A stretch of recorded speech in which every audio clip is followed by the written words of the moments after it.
पेठ शितरन सैत अनबन गौ मन मोहन शीस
Vetar nagas yen poinun go Vetar nagas yen poinun go Tresh hundbasa metitan go Tresh hundbasa metitan go Tresh da digras tan chan go man Mohan शीस त्रेश दाज जिगरस तन छन गौ मन मोहन शीस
प्याऊ प्रेमय थानस प्रकाश थन प्याऊ हनि हनि अनि गोड नाशस गौ हनि हनि अनि गोड नाशस गौ उजमल तीजुक परतौ जन प्याऊ मन गौ मन मोहन शीस उजमल तीजुक परतौ जन प्याऊ मन गौ मन मोहन शीस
संतौ साविदान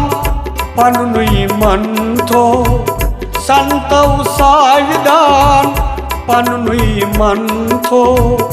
योग अमृत गली तिम चौ योग अमृत गली तिम चौ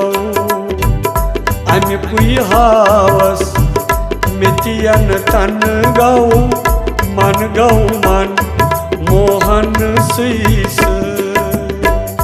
अम पुई हावस मितियन तन गौ मन मोहन शीस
विश्वास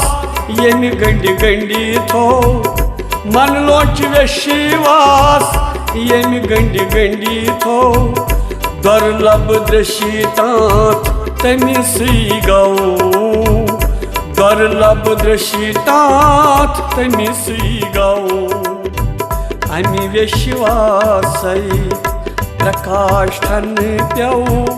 मन गौ मन मोहन शीस अमि विश्वासै प्रकाश ठन प्यौ मन गौ मन मोहन शीस